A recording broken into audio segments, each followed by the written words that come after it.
Al-hikmah al-khamsun, hikmah yang ke-50. La saghirata, qala al-musannif rahimahullah ta'ala, nafa'ana Allah bihi wa bi ulumihi wa bi ulumi masyaikhihi fid dharaini amin, ila anqal la idza qabalaka adluhu wa la kabirata idza wajahaka fadluhu. La saghirata, enggak ada dosa kecil. Tidak ada istilah dosa kecil kalau sudah Allah membalas dengan keadilannya. Karena kalau sudah Allah memberlakukan sifat adilnya Allah untuk kita, hancur kita. Hancur kita. Kalau biarpun itu dosa kecil, jangan remehkan biarpun dosa kecil.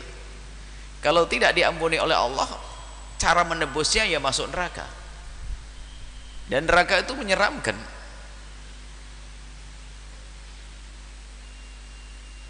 Wala kabirata, begitu sebaliknya, tidak ada dosa besar.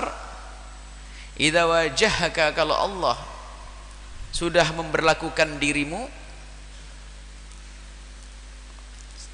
jika yang diberlakukan kepadamu adalah fadluhu, karunia Allah. Ada keadilan, ada karunia.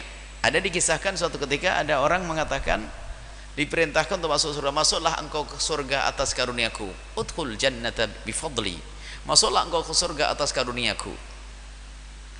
Rupanya orang itu merasa dirinya adalah punya amal banyak, lalu mengatakan, aku masuk surga dengan amalku ya Allah. Oh, ngajak hitung-hitungan. Dengan Allah ngajak hitung-hitungan. Disuruh masuk surga atas karunia Allah, kemurahan Allah, dia berkata, aku masuk surga dengan amalku. Baik, ayo hitung-hitungan. Dihitung amal baiknya sebanyak itu dengan matanya saja. Rupanya amal baik sebanyak itu dibanding dengan nikmat mata yang Allah berikan kepada hamba tersebut, masih lebih berat nikmat mata. Baru nikmat mata, belum hidungmu, belum telingamu, belum yang lainnya. Makanya kalau urusan dengan Allah, jangan minta keadilan dari Allah, tapi mintalah pengampunan, rahmat dan karunia dari Allah Subhanahu wa ta'ala. Ini kalau sudah minta keadilan dari Allah, sesuai yang kita lakukan, kita akan diberi, dari dosa kita akan dihukum. Maka keadilan. Maka kalau sudah dosa kita, Allah memberlakukan kepada kita dengan keadilannya, maka tersiksalah kita. Tapi Allah, kalau Allah memberlakukan kepada kita dengan Allah memberlakukan kepada kita karunia, rahmat dan kasih sayangnya, maka tidak ada dosa gede lagi saat itu. Jadi itu ada keadilan Allah, ada karunia Allah. Kalau tampak sifat keadilan Allah, maka akan dihukum seorang hamba karena dosanya. Tapi kalau yang tampak adalah kasih sayang dan sifat pemurah Allah, maka ketahuilah tidak akan lagi ada hukuman saat itu. Nah, sekarang bagaimana agar kita itu menghadap kepada Allah bisa mendapatkan karunia, bukan keadilan Allah. Allah Maha Adil. Allah tidak akan berbuat zalim. Allah Maha Adil dan Allah tidak akan berbuat zalim. Dan Allah juga Maha Pengasih. Allah Maha Pemurah. Ingat, Allah Maha Adil, tidak akan berbuat zalim kepada hambanya. Kalau hamba tidak salah, tidak akan dihukum oleh Allah. Tidak akan Allah itu salah menghukum hambanya. Tapi yang lebih banyak adalah rahmatu ghalabat ala ghadabihi. Kasih sayang Allah itu telah mengalahkan murkanya. Bukan murkanya mengalahkan kasih sayangnya. Jadi nggak ada manusia ini yang salah diseksa oleh Allah, nggak ada. Yang banyak adalah diampuni oleh Allah. Kalau main kepada Allah, kita main hitung-hitungan, bangkrutlah kita, nggak akan mampu. Baik, di sini adalah bagaimana kita agar bisa sampai kepada fadl Allah, bukan sampai kepada adl Allah. Adl Allah menakutkan. Semua yang kita lakukan dihitung dan dihukum kita. Ayo, hari ini Anda melihat apa? Di alam nyata, di jalan-jalan apa? Mulai dari aurat yang terbuka dan sebagainya. Tanpa sengaja di televisi di rumah kita. Apalagi? Mau hitung-hitungan dengan Allah, nyungsap kita. Sekarang bagaimana agar kita tidak sampai kepada adl Allah, tapi kita sampai kepada fadl Allah, karunia Allah. Nah, untuk sampai kepada karunia Allah, kasih sayang Allah, Maka caranya adalah dengan beribadah. Ibadah yang bagaimana? Untuk sampai kepada adl Allah, untuk mendapatkan keadilan dari Allah yang di dalamnya ada hukuman, ada siksaan dan sebagainya, itu juga dengan ibadah nanti. Cuman bedanya cara beribadah. Jadi begini, sebagai seorang hamba hendaknya tugas kita agar sampai kepada Allah untuk mendapatkan ridha Allah adalah jalankan perintah Allah, yaitu beribadah. Tapi ibadah yang bagaimana? Ibadahnya seseorang yang menyadari kalau dirinya hamba yang lemah di hadapan Zat yang Maha Agung, sehingga semakin hebat ibadahnya semakin merasa kecil di hadapan Allah Subhanahu wa taala. Semakin besar, semakin banyak ibadahnya, semakin bergede syukurnya kepada Allah. Bahkan yang muncul adalah pengakuan bahwasanya aku tidak akan bisa berbuat baik sebanyak ini kecuali karena Allah, sehingga tidak punya ujub sama sekali, tidak punya kesombongan sama sekali. Hakikat ubudiyah. Lah kalau seorang sudah sampai derajat hakikat ubudiyah, menghambakan dirinya kepada Allah dengan benar, sampai semua kebaikan yang dilakukan dia tidak merasa kalau dia punya andil di dalamnya, maka dia di samping dia semakin giat di dalam beribadah, ibadah, dia semakin besar syukurnya kepada Allah Subhanahu wa taala.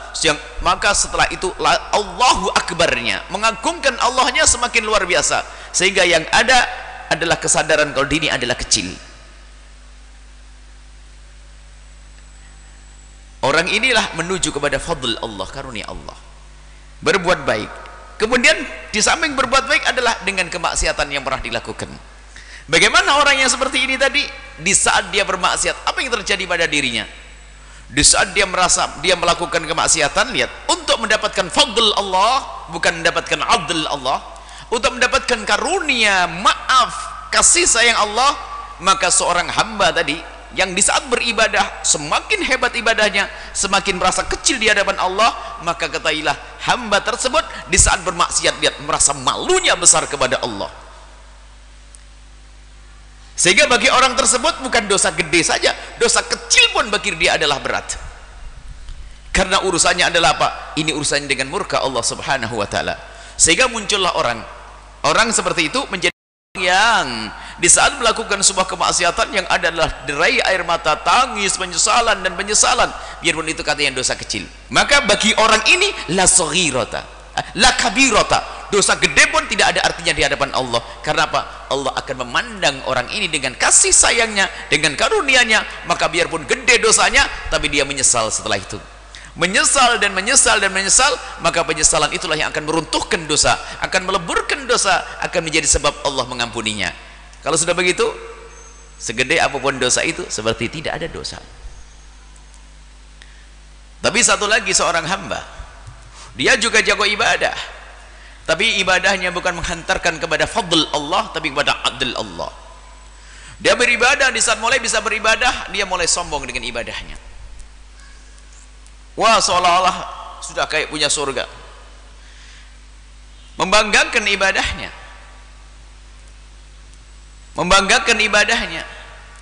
sehingga dengan ibadah yang banyak, bukan dia semakin kecil merasa rendah di hadapan Allah, sudah mulai merasa kesombongannya yang muncul, sehingga melihat orang yang ada di kiri kanannya seolah-olah ada di bawahnya. Kesombongan, ibadah menjadikan sebab sombong. Dia punya imam dan punya suri toladan. Suri toladan imam yang namanya iblis. Iblis adalah ada makhluk Allah yang ibadahnya luar biasa, ibadahnya dahsyat. Iblis bukan dari golongan malaikat, akan tapi begitu hebatnya di dalam beribadah sampai dia dikumpulkan bersama rombongan malaikat, bahkan sampai dia diangkat sebagai pemimpin mereka. Akan tapi ketahuilah, ibadahnya iblis tidak menjadikan sebab iblis semakin tawadhu di hadapan Allah, bukan semakin merasa kecil, bukan semakin menyadari kalau dirinya seorang hamba.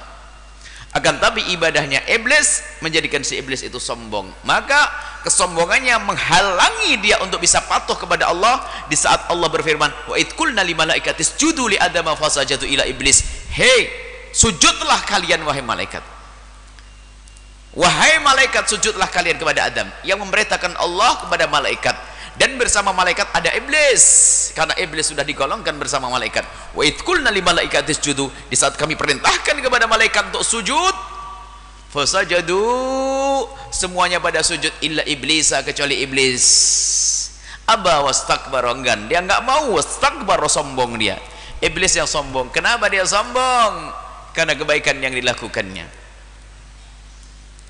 Karena kebaikan yang dilakukannya. Disuruh sujud sama Adam, padahal ini perintah Allah, enggak mau dia. Kalau dia seorang merasa dirinya adalah hamba Allah, tentu dia akan mudah untuk patuh dengan perintah Allah. Enggak mau sujud. Sudah begitu ditanya oleh Allah, apa yang menjadikan kau tidak sujud, hai iblis? Di saat ditanya begitu, bukan dia malah minta maaf kepada Allah, malah berkata, ana khairun minhu, aku lebih bagus dari dia ya Allah. Dalam hati iblis begini, kok bisa saya suruh sujud sama Adam? Dia itu makhluk yang baru diciptakan Allah hari ini, baru ditiupkan roh saat ini, belum punya prestasi ibadah, belum terbukti sujud. Aku sudah ribuan tahun sujud, bahkan aku sampai diangkat menjadi pemimpin malaikat. Lah kok saya suruh sujud sama Adam? Sorry deh, enggak, saya enggak mau. Lah ini kesombongan karena ibadahnya, kesombongan karena senang ngaji, kesombongan karena punya Al-Quran, kesombongan karena macam-macam, akan meruntuhkan dia. Nah, ibadah yang dilakukan bukan menjadi sebab dia semakin takut kepada Allah, bukan semakin dia merasa kecil di hadapan Allah, tapi dengan ibadahnya malah dia menjadikan sombong. Hati-hati, dia bukan menuju kepada fadl Allah, dia akan menuju kepada adl Allah. Dapatnya nanti hukuman dari Allah Subhanahu wa taala. Nah, di saat melakukan kebaikan tidak terlalu tampak hukuman Allah pada dia, karena dia ibadah. Nah, orang seperti ini di saat bermaksiat kasusnya kayak gimana? Orang seperti kalau bermaksiat, orang yang kalau ibadah tidak menjadikan dia semakin kecil di hadapan Allah, kalau jatuh dalam kemaksiatan apa? Ngentengin maksiat. Cuman gitu kan. Wudhu beres, kan kata hadis Nabi, sholat jamaah rontok, ngeremehin. Haram, dosa kecil. Hati-hati, biarpun dosa kecil, tapi kalau kita remehkan jadi gede, maka kata Ibn Athaillah Sakandari, la saghirata, enggak ada istilah dosa kecil kalau sudah Allah menampakkan sifat adilnya untuk menghukum seorang hamba tersebut. Permasalahan adalah kesombongan, menyombongkan. Makanya dosa itu dibagi, ada dosa besar, dosa kecil. Dosa besar adalah tandanya yang jelas ada hukumannya. Hukuman di akhirat diancam oleh Allah di akhirat. Ada hukuman di dunia, hukum rajam, hukum haddad, hukum had cambuk, itu dosa gede. Menyekutukan, durhaka kepada orang tua, mabuk dan sebagainya, dosa gede. Ada dosa kecil, ini dalam pembagian syariat saja. Ada dosa-dosa kecil, lamam atau dosa kecil ada. Itu dalam pembagian syariat, dosa dibagi dua. Ada dosa gede, kabair, ada dosa kecil. Itu dalam pembagian. Tapi dalam prakteknya, biarpun dosa kecil, kalau kita sombong jadi gede di hadapan Allah. Nah, ini jangan sampai sebagian santri mengatakan, mencium perempuan dosa kecil. Mencium perempuan dosa kecil. Kenapa? Karena tidak ada ancaman yang mencium masuk neraka langsung atau dicambuk, nggak ada. Paling takzir. Kan ada kaidahnya, kalau hukumannya hanya kecil takzir namanya dosa kecil, mencium perempuan hanya ditakzir. Nah, gitu tuh. Apalagi? Nah, kalau meremehkan biarpun dosa kecil akan gede di hadapan Allah Subhanahu wa taala.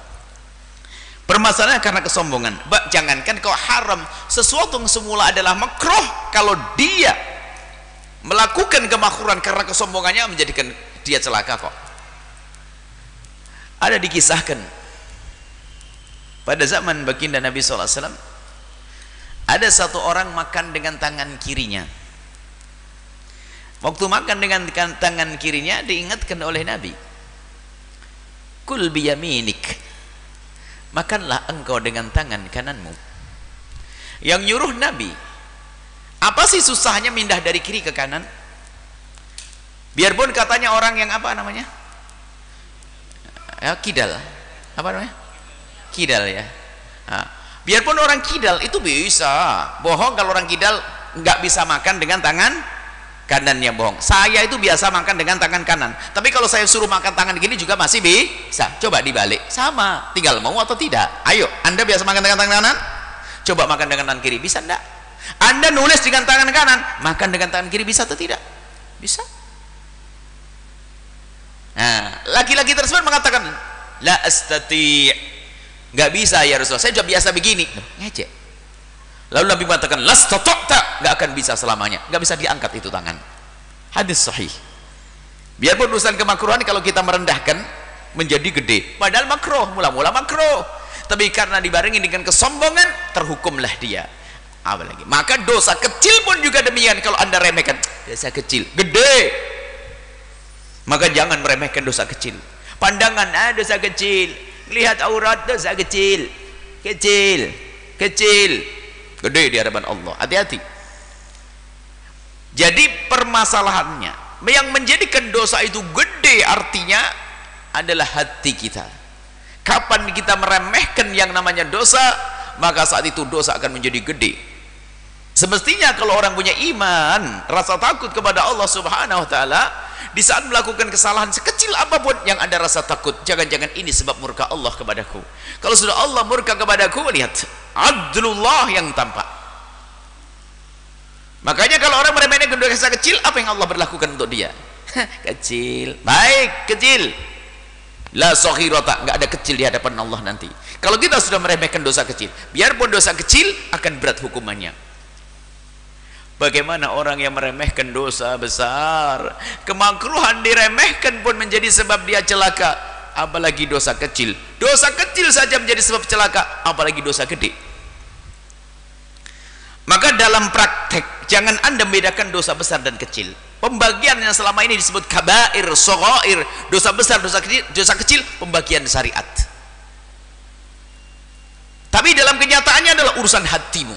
Biarpun dosa gede yang dilakukan seorang hamba, mungkin dia adalah seorang yang pernah mabuk, judi, atau bahkan berzina, akan tapi setelah itu dibesarkan dosa itu di matanya. Dia merasa takut hukuman Allah, dia takut hukuman dari Allah, keadilan Allah, sampai dia menangis. Kucuran air matanya adalah penghapus dosa tersebut. Banyakkan dirimu sendiri. Bagian yang mana? Yang jelas jangan sekali-kali meremehkan dosa, sekecil apapun itu dosa. Kita tidak tahu kalau murka Allah ada di sini. Dan dosa sekecil apapun, jika Allah belum mengampuni, maka cara membersihkan diri kita harus nyebur ke neraka.